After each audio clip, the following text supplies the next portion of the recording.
calling my mom right now. This would be funny. Cute. We have to hold her up to the mic. Okay. Hi there. Hey, Mom. Okay, so I don't know if it's considered. I don't really understand. Sometimes it says second cousins, and sometimes it's called first cousins once removed. I don't know which it is. So we're either first cousins, first removed. Okay. First cousins Or second second cousins. Thanks, Mom.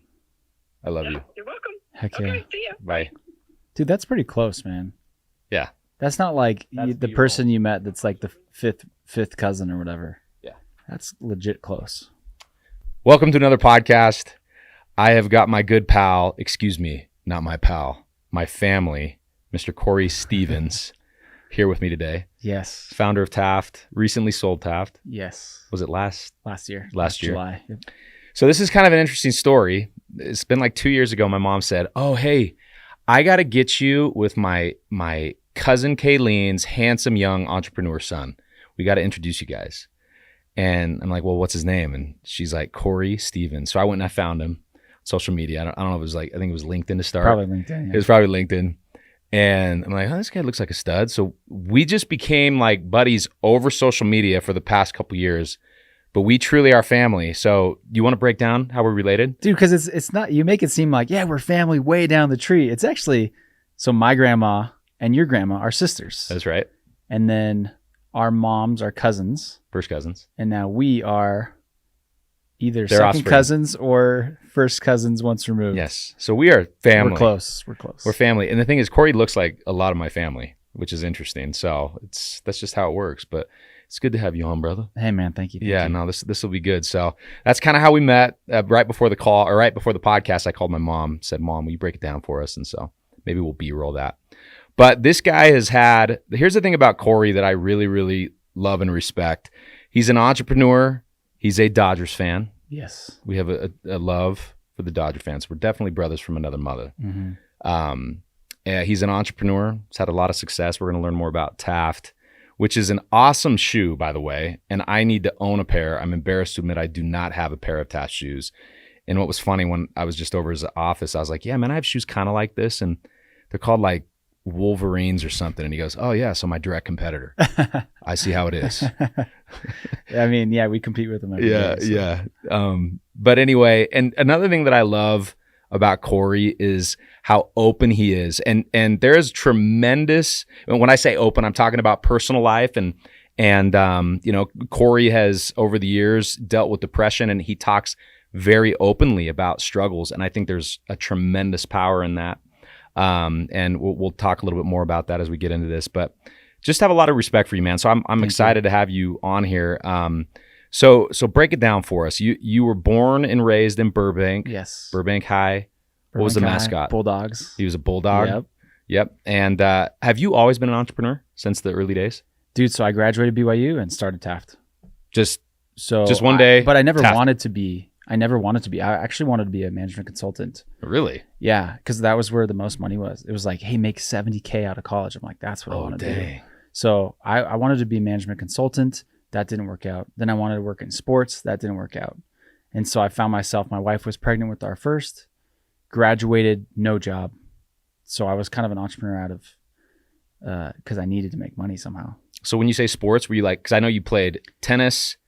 Was it Dude, tennis, I'm baseball? obsessed with sports. Yeah, all sports. I'm obsessed. But What's I your played, favorite? I played, dude. So I went to I went to Burbank High. I was going to play baseball. I played baseball my whole life, and the baseball field and the tennis courts were right next to each other at Burbank High. The baseball program is a joke. So I go out for spring training. I realize it's horrible, and I see right across the freaking sidewalk is the tennis courts, brand new tennis courts, state champion banners, CIF champions, whatever. I was like, I'm going to switch to play that. I hadn't played tennis. I mean, I played when I was a really, really little kid, but I didn't play tennis. So I went to high school to play football, soccer, and baseball. Quickly switched to soccer and tennis because the program, the baseball program wasn't great. So soccer's huge in California. It's competitive. Yes, it's big. Yeah. Club that's teams. That's how I kind of learned Spanish, man. Really? Like I played soccer my whole life, and then I got to high school, and my coach was from El Salvador. Oh yeah. And so we just spoke Spanish, and I was like, at the beginning I didn't know, but then by the time I was a senior, I as an AP Spanish, and I just kind of learned Spanish from soccer. So when you were out on the field playing in the games, did he yell at you in Spanish? No, but like team talks, because we had like a bunch of Mexican kids that really didn't speak English. And so he would speak to them in Spanish. No and then way. The majority were Spanish speakers. And so he just kind of was more comfortable in Spanish. So 2 random questions for you. Who's the best tennis player of all time to you?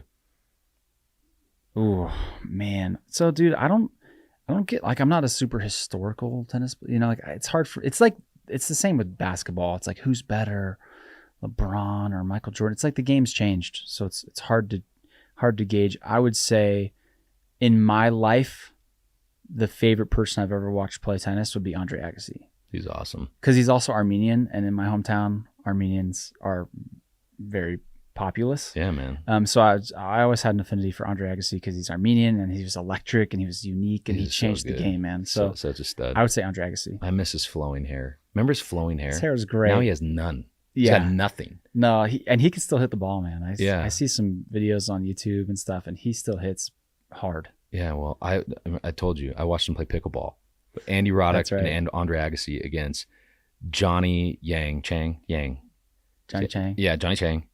And who's the other one? Pete Sampras. No, it wasn't Pete Sampras. Andy Roddick. Yeah, Andy Roddick. No, Andy Roddick and Andre, and then it was Johnny and McEnroe. Oh, okay. Yeah. It was awesome. And cool. those guys are athletes, man, and they're old geezers flying around the court. They're still good. I man. was very, very impressed. Yeah. Okay, so BYU Taft. Why shoes, dude? Like why? So why shoes? we actually started as a sock company. Oh, you did? Yeah. So so my wife and I didn't know that. we took our scholarship money from BYU. We're like, let's go to Europe. So we went to Europe for 6 weeks, spent all the money we had, and on that trip I saw tons of cool shoes, but I saw guys rocking the no sock look, and so I was like, they're ruining their shoes by actually not wearing socks. I grew up, I wore one of my best friends, Brian Lee. Shout out Brian Lee. Brian. I love him still. We I don't love you, talk to Brian. him often. Brian's incredible, but he would make me take my shoes off when I go to his house. His parents would. And so I'd wear like my mom's kind of sheer peds. Yeah. And I wasn't proud. I was kind of embarrassed, and especially like get sweaty and Yeah. teenage boys' toenails just rip right through them. Nasty. And so Brian Lee's parents would make me take my shoes off. And so I never found good no-show socks. And so then in Europe, my wife and I were like, man, that's interesting. It's like, it's the trend. But if you actually, like for me, I'd be so sweaty and nasty in there. So we came back and my net ID at BYU still worked. So I'd go to the multimedia lab, start designing socks. I didn't know how to use Adobe Illustrator or Photoshop or anything, but they would help me because on paper, I look like a BYU student. Right. So I'd sign up for classes. They'd help me, tutor me, and I started designing socks on the BYU campus. And then we launched a Kickstarter campaign like 6 months later. Wow. And we did like 46,000 on Kickstarter. Dang. And we did socks for about a year and a half. So you're an advocate for Kickstarter. Dude, I think right now it would be really difficult. That was still like the heyday of Kickstarter where people like actually just went there to spend money. Mm-hmm. They shopped Kickstarter. Now I think that it's more difficult. Same with all social media. I think it's just totally different now. Different world. And back then I didn't spend $1 on advertising. Now I think for a Kickstarter campaign to be successful, you'd have to probably push it just like you would any other product. Yeah. Interesting. So you said social media. What's your favorite social media platform? Reddit. Really? Oh, dude, I'm obsessed. You're the first person that said Reddit. Oh, dude, I am obsessed. Why Reddit? I'm curious. Because you find nerds passionate about very specific things. And so it's basically just like group chats with people that are passionate about the same. Like for me, Manchester City is there is like God and my family, and then just under it is Manchester City. And I am like active there all day long talking about Manchester City stuff. And you can it's the front page of the internet for a reason. It's like only the important stuff. And it filters down to a level of specificity that, dude, it's like if you want to get into like the Dodgers bullpen subreddit, there's something for you, man. Like you can get specific and niche, and that's what I love about Reddit. Really? You just sold me on Reddit. I need to check this out. I'm telling you, man, it's like I don't have, especially here, like unless you live in Manchester, how am I going to talk about Manchester City all day? I don't have people here that talk about Manchester City. It's like community driven. Oh, dude. Nerd. It's like 100,000 people on our Manchester City subreddit that I could just talk to all day about Manchester City. Do you think that maybe Oh, there's groups on Reddit that talk about this. absolutely. Dude, you have the technology subreddit, nerd subreddit, Star Wars subreddit, Sith Lord subreddit, Darth Maul subreddit. Oh, yeah. Total nerd. We'll get into this later, ladies and gentlemen. Reddit, guys. Check it out. So I'm gonna Reddit. I'm gonna check it Reddit. out. It's definitely my most active social media channel. Okay, I'll check it out. So back to shoes. Your shoes are dope. Thanks, man. Like, So dope that So you don't even own a pair. so dope that I don't even So own a dope pair. you don't. Okay, Swipe that so credit true card. story. So this is a shout out to Doug Daniels, since you shouted out a dude. He was wearing these awesome boots at church with flowers on them. Yes. And I was like, What the heck are those? I'm like, Doug, dude, he's got style, by the way. Yeah. Doug's suits are dope. When I meet someone and I look at suits, I look at shoes, I look at watch. It's just kind of what I do. Yeah. But these shoes were gleaming. It was like fire was coming off them. I was like, these are, and I'm like, what are those? And he's like, those are TAFTs. He like said it in a very like TAFTs. I'm like, that's my cousin's joint, dude. Yeah. He's like, yeah, these are awesome. So those shoes, I mean, how did you like, and that's just one design that I have a lot of I respect know which for. one you're talking about, though. Yeah, they're so sick. Yeah. But there's tons of other good looking shoes, and I'm going to buy the pair. I'm going to buy one today. Thank you. Okay. But how did you get such good looking shoes? I mean, you didn't design them, or did you? Yeah, that's like my main job. Is You design the shoes. Yeah, that's all I do now. Yeah. So you don't, I mean, do you collaborate with other designers, or?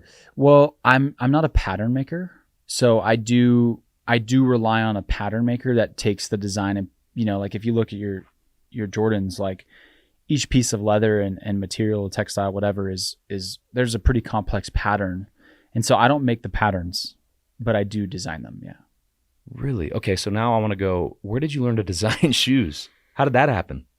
Dude, any skills I have, I gained on BYU's campus, to be honest. My net ID worked. I don't know if that's like protocol, but when you graduate X plus 2 years or whatever, but my net ID continued to work, and I was able to leverage BYU's technology contracts and multimedia labs and stuff, and was able to kind of learn Photoshop and Illustrator That is so cool. from them. And you're one of many stories that I've heard. There's a lot of people that some incredible entrepreneurs that have come out of the, University of BYU. They're crazy. I'm a proud Cougar, man. Yeah, well, I love that university. I am a huge Cougar fan. I did not attend. My grades were never good enough. I always tried to get in, but I stole a girl from there. So Oh, there you go. I found my wife. Did your wife go to BYU? Yeah, that's how we met. I'm just gonna say it. BYU has the most beautiful women in the world, and it's not even close. That's dude. You heard it here first. He's gonna agree with me. A Andy lot of Likely's people gonna agree with me say, behind the camera. A lot of dude, people- like my non BYU friends, like, I think each year there's some sort of like the most beautiful women in universities or whatever, and BYU spits out like top 1 or 2 every single year. yeah, they're. I don't know how you rate that kind of situation. Yeah, I don't but know it either. But seems there's like odd, stuff you but- can find online that says the most beautiful yeah, women. like BYU usually is ranked at the Yeah. top for like most beautiful student body. Yeah, well, guys, good luck on getting into the university. Maybe you can come and hang out around here and find some, but it's unlikely. But we wish you Wait, the so best. where'd you go to school? I went to UVSC, now UVU. Oh yeah, I know UVSC. I went for a very short period. What did you think about studying? I knew I wasn't going to finish. Okay, so you just were there to. It's funny you asked me this question, so I'm going to tell the story. I'm going to tell it real quick. So I went to school just because it was kind of the thing that you should do. After I served my Yeah. mission, got back, and I knew I was going to find a girl. Ended up being a BYU girl. I saw this beautiful brunette dancing she's a Cougarette at a basketball game, and I was like, dang, that girl's, geez, she's beautiful. My buddy sitting next to me, he's like, I'll set you up. She's my ward.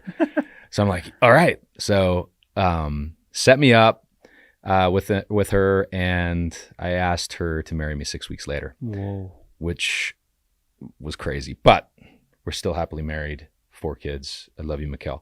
But here's what I knew was going to happen.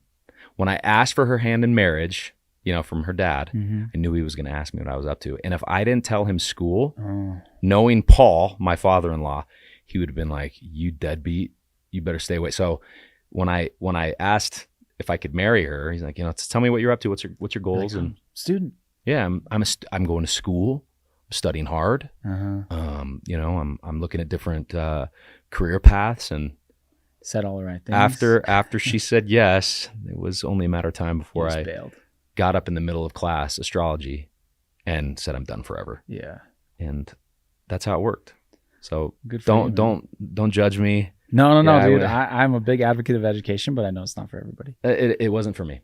And you were probably making a boatload of money. You know, Not I've go to school. always been an entrepreneur. You know, I've always, you know, since I was a kid. So, but anyway, go to school, kids. I'm gonna have to tell all my kids that, because really most people should go to school, and I probably should have too. And there have been moments in my life where I wish that I had gone, because there are things I know I would have learned had I gone into, you know, business or, you know, a business school. And Can you think of an example?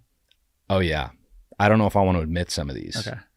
Yeah. Oh yeah. All right. I'll tell you one. Yeah. When I first started a company a few years back, the attorney said, "Can I get your cap table?" And I'm like, "What's a cap table?" And he's like, "That's funny." Good one. Yeah. And I said, "No, what is it?" He goes, "You don't know what a cap table is?" I'm like, "No." There you All go. right. That's Yeah. one story. That's a good example. So go to school, kids. Go to Yeah, go to that's a good school, one. or study, or learn something. But just make sure it's something you love. So anyway, so you design these shoes. They're awesome. You start selling them. How did you? Where did you hit? So there's like Dude, a moment. I'll freaking tell you. Yes. I'll tell you the moment. We just I start- know exactly the moment you're talking about. Yeah. So my wife and I, so I was at like state conference or something. I was in a church meeting. Yeah. And I did not have money for rent. And so I went on my phone, and at church or at this meeting, whatever, I made a product called the sock grab bag, no show sock grab bag. And it was 10 pairs of socks for $20, because we had 1 million pairs and I didn't have any money. And so remember, we had a pretty good Instagram account, but I couldn't post that on Instagram because it would just hurt the brand. Yeah, for sure. I mean, you're a brand guy. Like, Yeah, you can't dilute the brand. Yeah. Just to quick cash. Yeah, it cheapens it. So I didn't post it, but I just listed it quietly on the website and just hoped that people would find it. So that later that night, we're on our way to the Christmas tree lighting. Mhm. This is November like 25th. We're on our way to the outlets, and my phone at the time, Shopify, made that cha-ching. Yeah. Oh, like Love that dopamine sound. hits. And so I was like, man, sweet. I can like buy Johnny Rockets for my family tonight. This is great. And then like I'm driving on the freeway on I-15, cha-ching, cha-ching, cha-ching. And it starts happening like every second. And I'm like, man, what the heck is going on? This is weird. Because at the time we're maybe having 5 to 10 orders a day. And we had 100 orders by the time I got to the outlets. And so we're at the outlets. My whole family's there, and I'm trying to be calm, but like I can't help but check my phone. And the orders accelerate. Like my lock screen was like scrolling order, hundreds of orders at this point. And so I'm like, hey, Mallory, we need to go home. Like something's going on. We get home. We have well over 1,000 orders. Oh, And at my that point, gosh. it's like that doubles the annual revenue or whatever. It was a huge deal. Wow. And so I get home and I'm like, man, the Shopify app is saying reddit.com is the main source of traffic. Like 99% of the traffic is coming from Reddit. I don't even know what Reddit is. And so I make an account.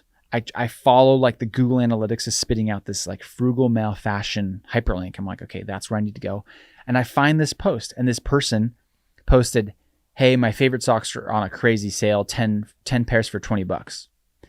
And then there's, hundreds of upvotes, which just gains traction Right. on this post. But then there's dozens of comments. And so I get home, I get my babies to sleep.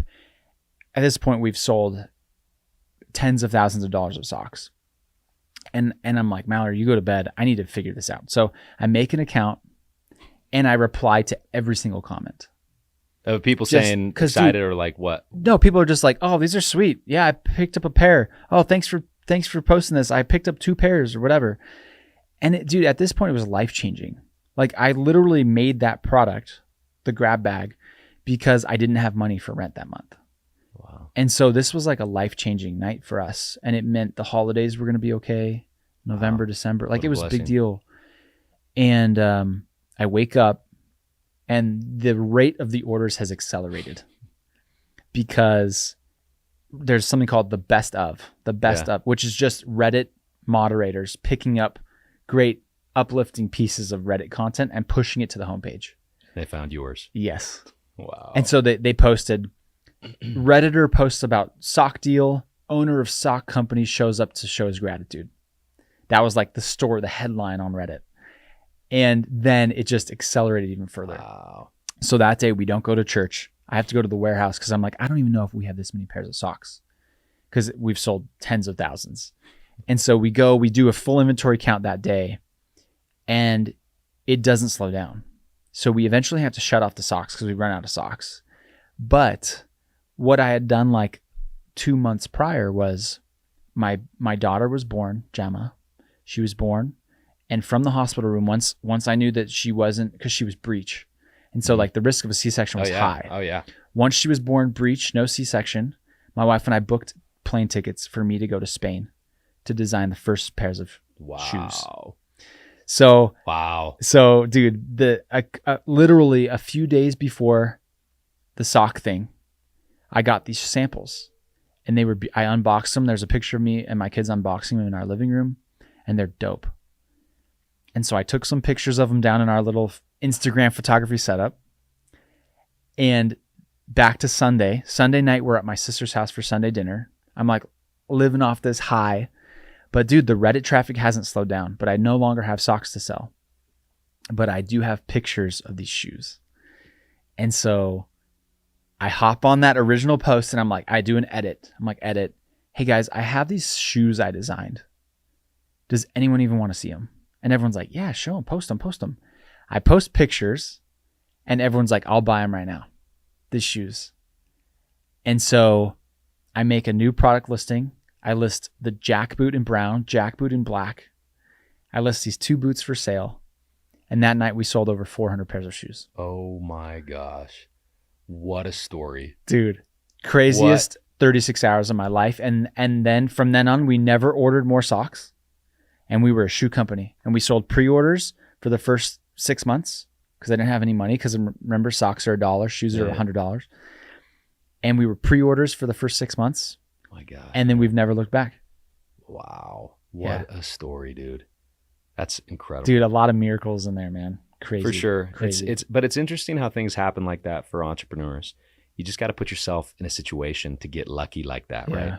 I don't believe, I mean, yes, there's luck, but I also believe that you have to put yourself in a position to get lucky. And you were smart, man. You capitalized on all that traffic, and the timing was brilliant. I mean, that's a heaven sent. Yes. That's incredible. Yeah. That is nuts. What a story, man.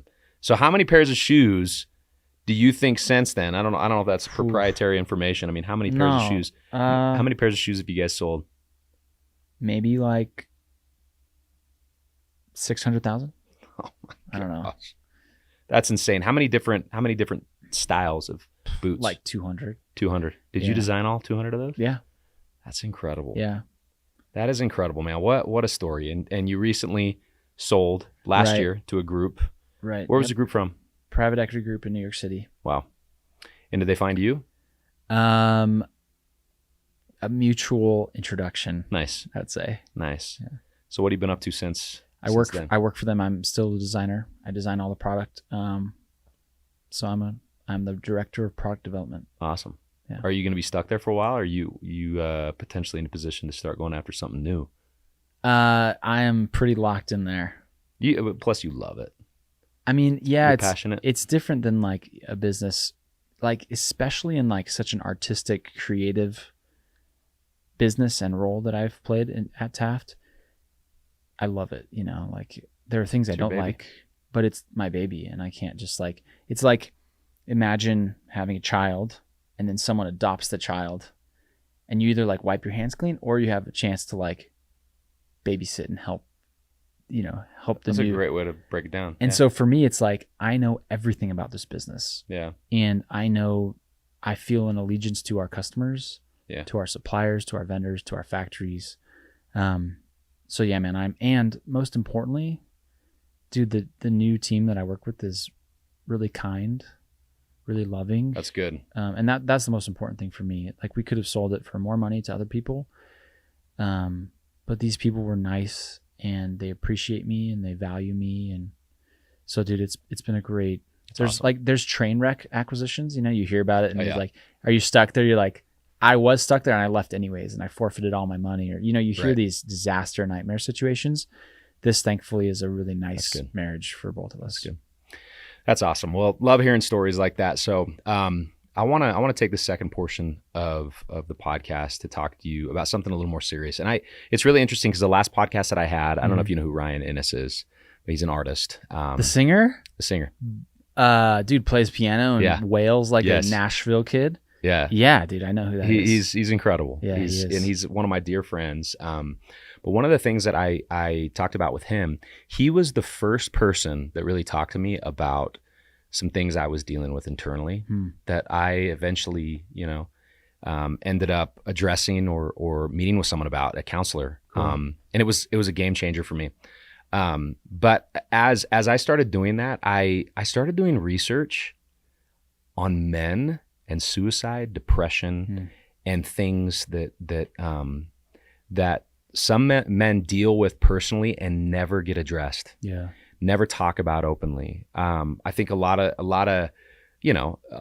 boys, men, young men, we are conditioned or in a culture that believes it's inappropriate to talk about struggles or pain or hurt. And you've done an incredible job, using your voice to talk about things that you have personally dealt with, and created almost like a safe space for men in general to open up about struggles. And I really, really admire that about you. Thanks, and man. would you share with me why you decided to open up about? You've talked about it, on social media that you have struggled with depression. I don't know how long it's gone on. Would be curious to hear that. But why have you opened up about it, and how has that helped you?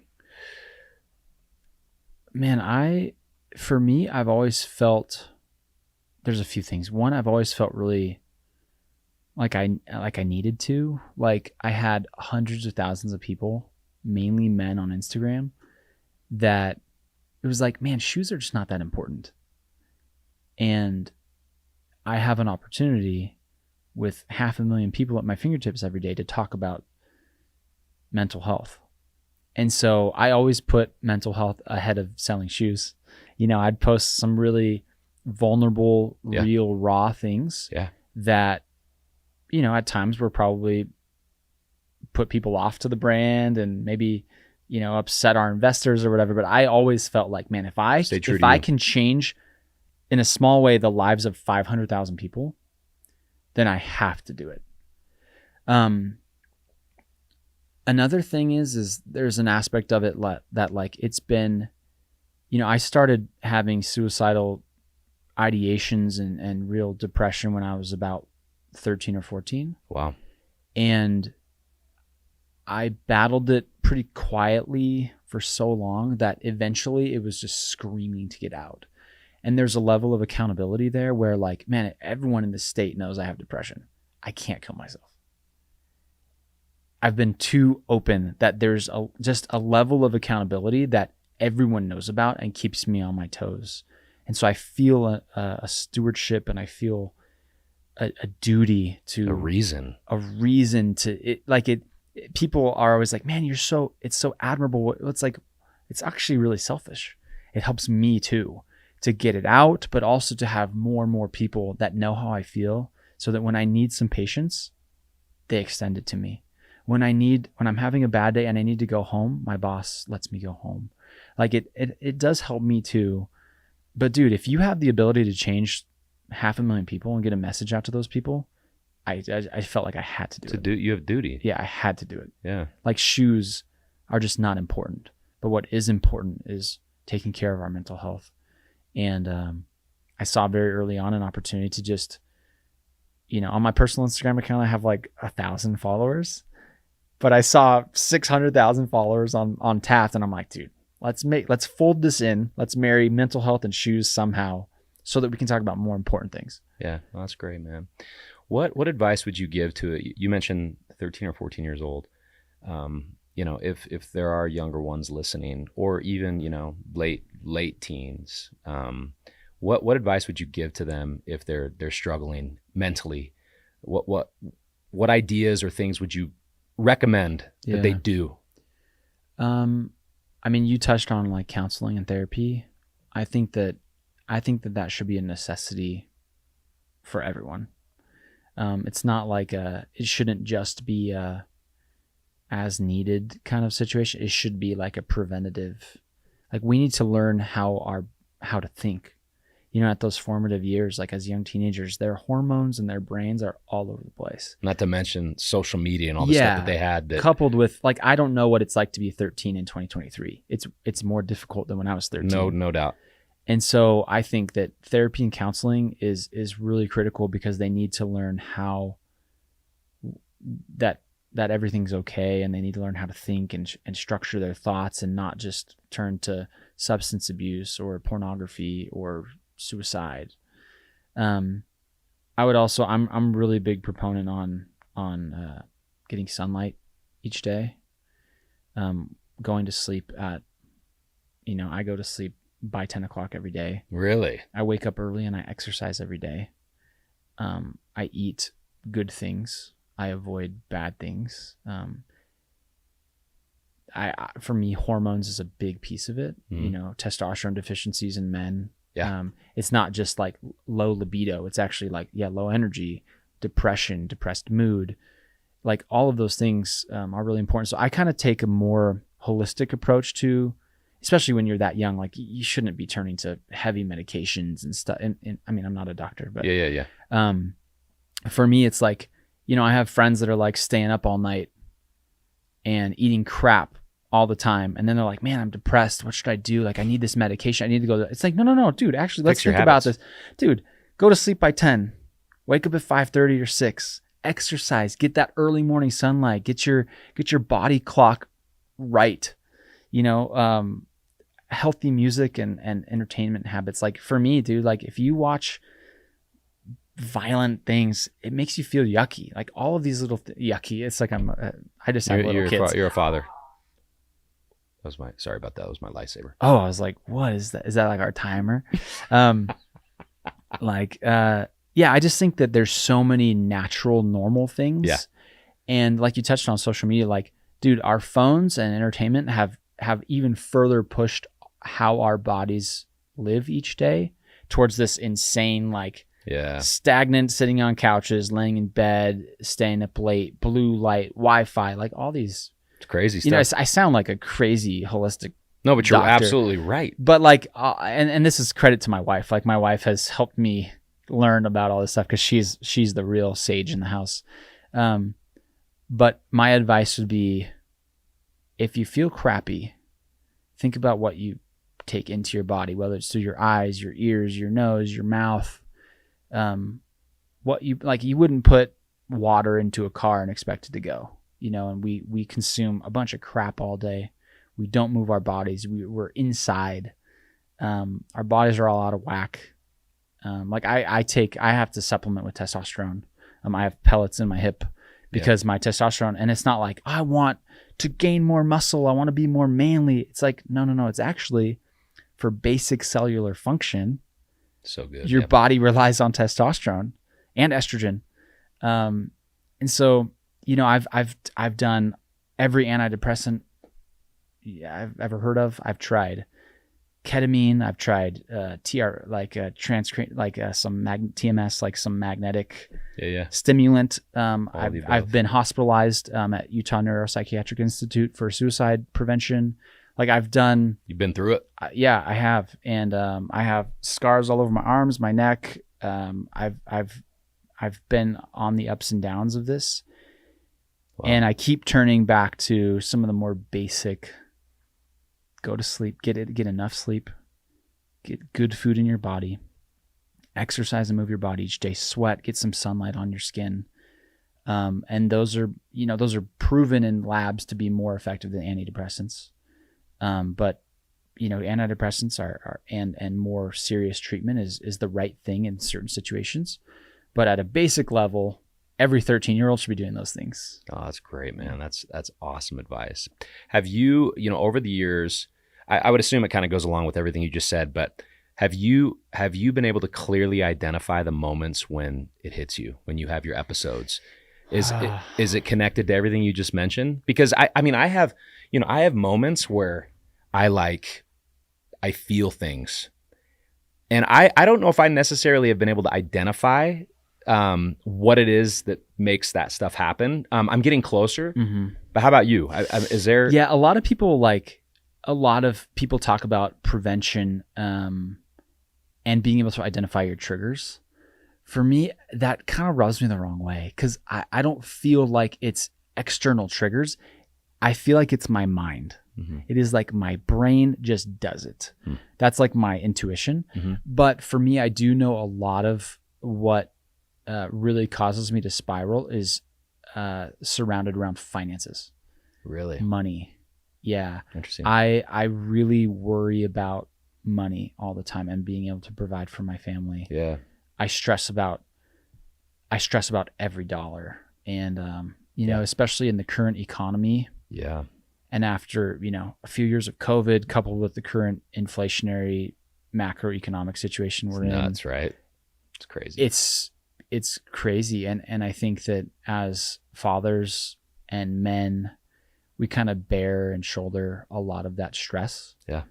And for me, I have some pretty big life insurance policies, and that is a constant temptation when I start to panic and I get worried. It's like, well, there's $5 million in life insurance policies, and yeah, that's for me, money is probably the root of a lot of it. interesting.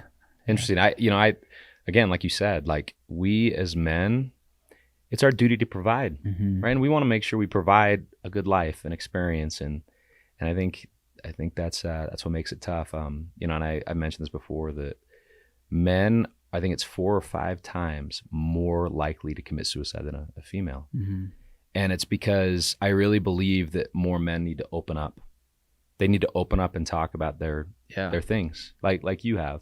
So I think it's really commendable, man. Thanks, man. Thank you. And life's not over, and there's still plenty to do. I mean, and like you said, and who said it best? With great response. No, wait. What did he With say? great power comes great responsibility. Yes, you knew what I was talking Uncle Ben. about. Thanks, Uncle Ben. Spider-Man. Right, to Peter Parker. Yes. And having gone through all this, you do have a responsibility to help. I do think so. Yeah. I do think so. I mean, because really, when you're talking to someone about something that you're dealing with, if they haven't been through it, how can you be taken seriously? Or how can they be taken seriously? Yeah. So I think it's awesome, man. Thank you. I think it's very commendable. Well, dude, it's been awesome having you on. But before I leave or let you leave, Okay. I like to fire off some whack questions to get to All know right. you better, a little bit better. So, Okay. So here we go, man. So you just saw me pull out my Star Wars lightsaber a second ago. Yes. Are you a Star Wars guy? Yeah, dude. Yes. Are So A New Hope was re-released. Yeah. On January 31st, 1999, my 10th birthday. Oh, And so me and my dad went to Universal Studios and we watched A New Hope, and that was my introduction to Star Wars. And so down in my basement, our theater room, we have all 3 original movie posters. Movie posters. That's awesome. Framed, and yeah, so I'm a pretty big Star Wars guy. Who's your favorite Star Wars character? You know what? I have a soft spot for Han Solo. He's mine. He's my favorite. Yeah, I think My that man. he's really special, and to be honest, I know that he's just an actor as Han Solo. But have you watched Shrinking? No. What's Shrinking? Have you watched Shrinking? It's a show on Apple TV. Is it new? Is it newer? It's new in the last probably 6 months. Really? But he plays a therapist with Parkinson's. Is this Harrison Ford? Yeah. It's Harrison Ford. Harrison Ford, in his old age, is playing a therapist with Parkinson's, and it made me appreciate him as Han Solo even more because I just realized what a Really? special person he is. Yeah, That's so cool. so Han Solo. He's one of my favorite Yeah, actors. he's amazing. And Han Solo is my favorite character. Okay, so next question. What is the first concert you ever went to? Oh, Can you remember? I don't remember it very well, but I would say John Denver at the Greek Theater with my dad. Sounds like a dad and son. Yeah. event. That's awesome. Yeah. John Denver, man. He's legit. But I skipped seeing Coldplay because I wanted to do homework, and I'll never forgive myself for that. Oh, you were one of those students. I was one of those kids, straight A's, Hey, I'm impressed. and I've never seen Coldplay, but my whole family went, and I didn't go. You really screwed up, bro. I did. That's okay. But And it you know was. what? I don't know if have you seen Coldplay? I have not. It but- was probably It was probably 2006, Mhm. and Their heyday. they had like these big balls come down from the ceiling. Yeah. I don't know. Like I just heard about it from my siblings, but I will never forgive myself for not going to that It's concert. all right. We all make huge, massive, monstrous mistakes in our lives. That was one of them. That was one of them for you. Okay, so next question. If I were to sit your wife down and ask her what her biggest pet peeve is about you, what would you say it would be? I leave my toothbrush and my toothpaste out every single day, and when I get back, she puts it away. Like when I get there at night to brush my teeth again, it's in my drawer. So I know she silently puts that away every day, and it seems that would drive me nuts. Did you say like it's a minor thing, or like that's annoying? Like that would be annoying. Yeah, I think that you got to put it away. I know. Yeah, you have to put it away. It just I can tell it. Right. She doesn't say anything because she's so sweet, but I bet that really freaking bugs her. Just open up to him. What's your wife's name again? Mallory. Mallory, just let him know. If it's driving you nuts, you got to let him know. I'm just gonna solve. I'll just fix it. Just fix it. Okay, I like it's that. Never gonna happen again. That's what we do here on podcasts. We help bring couples together. That's right. That's what matters. Okay, what's the first album you ever owned? The first album I owned was the Lord of the Rings soundtrack for movie. I bought it at Virgin Mega Store. Yeah. That was like the first thing I bought, and I was kind of like a nerd. I was a cool nerd, but like I had a computer with a tower on my desk where I did my homework, and I'd put the disc in and I'd play the music. I love it. And we'd play it. We'd play it going to sleep. We'd go to sleep to it. Me and my two brothers, we shared a room, and we'd play it to sleep. And I'd wake up because there's some scary songs. Oh yeah, like when the ring wraiths are chasing when the they're fighting the hobbits and orcs. stuff. Come on. Yeah, there's some scary stuff, and so you'd wake up because you'd go to sleep like, and you're like, oh, this is amazing. I can go to sleep, but then you'd wake up to like Sauron, Sauron scaring hobbits, and you're like, oh my gosh. So it wasn't a great sleeping soundtrack, but I could certainly fall asleep to. Yeah, for sure, dude. The Lord of the Rings trilogy is the last, like, I think it's the last movies in theaters that I just was yearning. Oh my gosh, to go dude. to. Incredible. I just saw Return of the King for the 20-year anniversary, like a month ago. Yeah. In theaters. Incredible. And oh my gosh, it's incredible. Those movies, nothing can make me tear up or feel so good. Close to God than watching. It's amen. Yeah. Okay, a couple more questions. Your first celebrity crush? Ooh, this is a great question. Right? I want to have a great answer. This is probably weird, but no, there's no weird answer. I don't even think it's a celebrity. It's just a drawing. But a drawing. Dude, what is that movie? Jasmine from Aladdin. Nope. Oh, okay. She's great though. Favorite Disney princess would be her. Yes. What is that movie where she has red hair? Roger Rabbit? Roger Rabbit. Oh my! I am that blown lady, away that you said that because I can't even remember. Jessica Rabbit, dude. Yeah. In the red dress, red hair. Yeah, that was the first time I was like, oh, that is great. I'm dude. A boy. That is great. Yeah. That Roger is great. Rabbit. What's that movie even about? This is Roger Rabbit. Huh. Yeah, I haven't seen that in years. Oh, dude. Yeah. Yeah, that's a good one. All right, and my final question, which we already know the answer for. Now, granted, I know that you eat healthy, but there are moments where you need to enjoy life a little bit more. Dude, I know how to enjoy. Oh yeah, dude. This favorite is my cereal. Favorite cereal. This is everyone's favorite cereal, right? It's my number 2.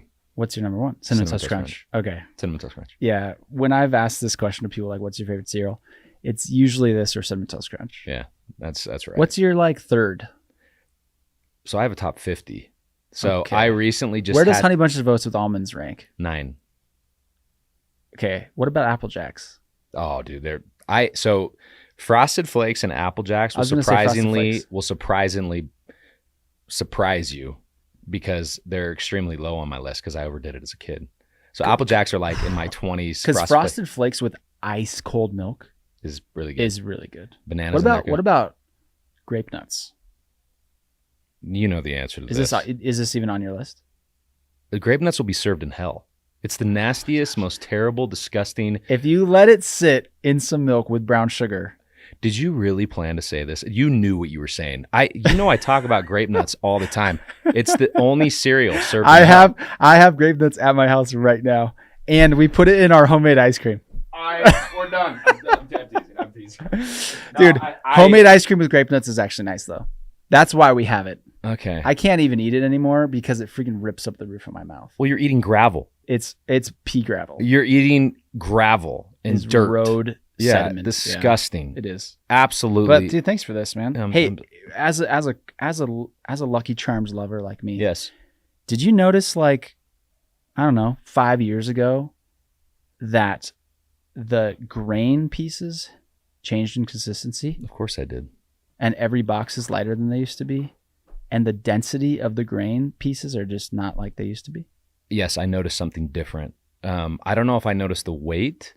Really interesting. What did you do notice? some research. Just the difference in the right. They changed. Yeah, they changed something. They changed. They've made all the different cereals have made big changes. And I want to go back. Side. Yeah, I want to go back too. Do you know that Honey Smacks used to be called Sugar Smacks? And they changed it to Honey Smacks because sugar has become right. And I actually think we're going to learn a lot about sugar over the next few years. I'm not anti-sugar, by the way. Yeah, me neither. Trust me. It's literally the gas that your cells need. I mean, what do cells eat? Freaking glucose. So that's right. We need sugar. We're into sugar in my house. Some of us just eat way too much of it. There is probably a cap, but sugar is not bad. Yeah, exactly. Well, Kory, dude, thanks for being on. Hey, thank you. Where can people find you on social media? Kory Stevens on Instagram, LinkedIn, Reddit, The Real TAFT Clothing on Reddit. Reddit, guys. I'm very active on Manchester City stuff. You find him on Manchester City stuff. Yeah, just my name. Yeah. Kory with a K. With a K. Thanks, cousin. Thank you. We appreciate having you on. Thank you. Until next time, sayonara.